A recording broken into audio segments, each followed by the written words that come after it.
Hi, I suppose I should start out by explaining what a Nanoview is. It's a small and much less spoiler-heavy movie review. You see, nano means small. Damn, I'm original. The only reason I didn't call it a mini-view was because someone much more controversial than me got there first. I'm mostly going to cover movies that I picked up as possible Hagen reviews, but for one reason or another decided against doing. They're probably going to float about the 5-minute mark, but sometimes, like this one, they're going to be a bit longer. I'd been considering doing a series like this for a long time, but several factors, though mostly my laziness, stopped me from doing it.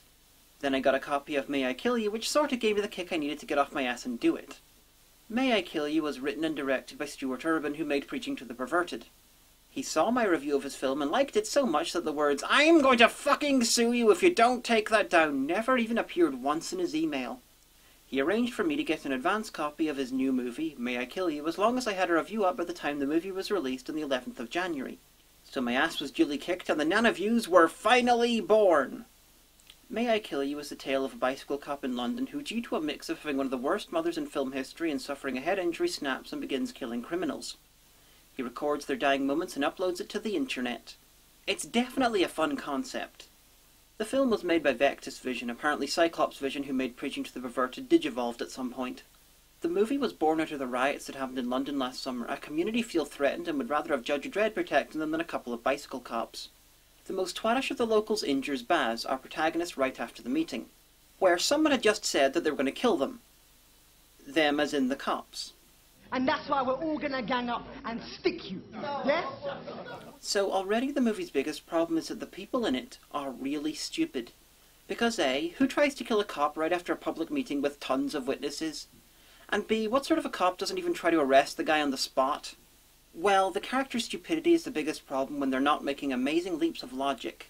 Like in this scene, where this woman works out that Baz is the vigilante killer, and I actually asked someone if I'd passed out and missed a scene where he told her who he was, because I totally missed how she worked it out.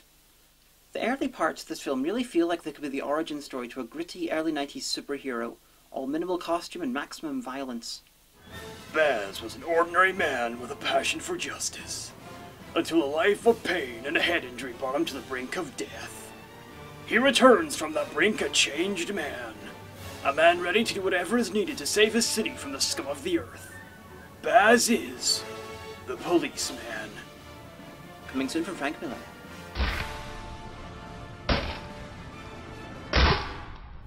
The early portions of the film play out as a Dirty Harry-esque wish-fulfillment fantasy as Baz dispatches the man who tried to kill him, who was an unconvicted murderer, and an unrepentant spousal abuser.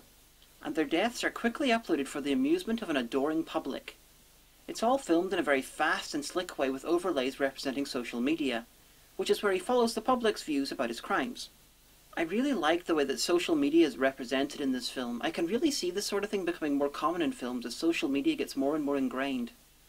Now, being someone who films and uploads things and then spends hours reading what people think of them daily, this film really captures the sad self-obsession that we're capable of in this business.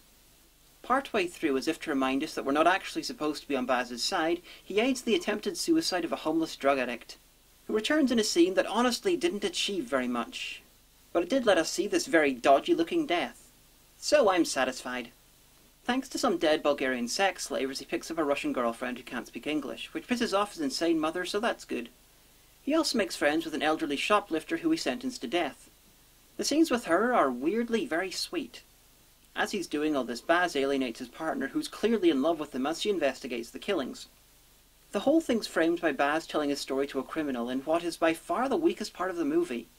Honestly, I could have done without this at all. Also, there's a single line that leapt out at me for the sheer full of shitness of it all. I took offence. First time in history, anything good's happened on the internet. Hardly. A guy who murdered a 14-year-old being clubbed to death with a TV is not the first good thing on the internet. It's clearly the third. Crack.com and Marsgirl were there first and are still better than it. A bit. Now the good. The performances are solid throughout. None of the cast are massive names, but you might recognise some. Baz was Jim Hawkins in Muppet Treasure Island, and his mum was Madame Kavorian in Doctor Who. The film is stylish, funny and slick, makes unconventional choices, and marries fairly derivative but distinct ideas into an interesting but far from perfect cocktail. Now, the bad. This is going to be longer because honestly I'm finally honed at pointing out the bad in stuff. It's a talent that means people frequently hate me. Sorry about that. I'm a little conflicted about this movie as a whole. The early parts seem to revel in an almost romanticised authoritarianism, and while the movie changes tack partway through to have the audience less on Baz's side, he's never punished for his actions. The antagonists are his mum and a small-time criminal with connections to one of his victims. Now, Baz gets at least 2 explanations for his actions, and the 2 antagonists between them get none. I'm not sure if this was intended, but it seemed to be suggesting that Baz's evil was caused, but theirs was innate, making their eventual fates deserved even though they did nothing as bad as Baz. For instance, Baz casts aside his partner who clearly loves him in favour of the Russian woman that he saved from sex slavery, a woman who was kidnapped from her home, dragged across a continent, raped, imprisoned, and probably psychologically broken. So he has her move in with him, and she plainly wants to serve him in pretty much every way possible. There's something more than a little fucked up about that, and unlike the killings, it's never called out. Of course, the fact that during the film Baz's affections are transferred from his partner to the Russian woman, a process that gets completed by way of Klingon promotion, it might mean that there's something even darker about Baz than most of the film really shows. I mean, listen to this exchange from over the end credits. How did you feel when you discovered your mother was a prostitute? Very angry. I have a feeling that my wife was also a prostitute at one point. But it's okay because I keep her in the house now. Maybe he's not mostly a good guy who suffered a brain injury that changed his personality, or maybe it had more of effect on him than we saw earlier in the movie. Or maybe he really is his mother's son. Now, Baz's mother. She's insane, demanding, abusive, and without any positive characteristics at all. In fact, she's at first in favour of the vigilante, just to turn against him as soon as she works out that it's her son doing it. She will literally have any opinion that she thinks will annoy him. She's just unremittingly evil for no reason at all, and used to be a prostitute.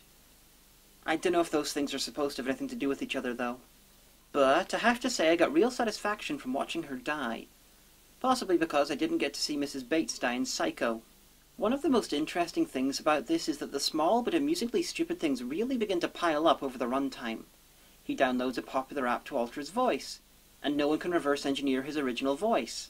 Twitter doesn't shut down his account where he boasts about his murders or the fact that he shit on the memorial to one of his victims, and I'm fairly sure that fecal matter could be used to help identify him. He assaults a man and warns him not to abuse his wife again. The man doesn't report this assault by a cop and continues to abuse his wife. The area he operates in is well known, and he tweets that he just killed a member of his immediate family via strangulation, and doesn't seem to worry that any strangulations in that area might just lead to him getting caught. Overall, I give this about a 3.5 out of 5. This is the 3rd movie I've seen by Stuart Urban, and it's not the best, but it's also not the worst. It's challenging, it's made me think a hell of a lot about the ethics in it. It's dark, it's funny, it's just that the mix of those things might be a little off. Now, let's see if Mr. Urban sends me an email containing the words, "I'm gonna fucking sue you if you don't take that down!" And until next time, try to help me come up with an outro for this show. Leave suggestions in the comments.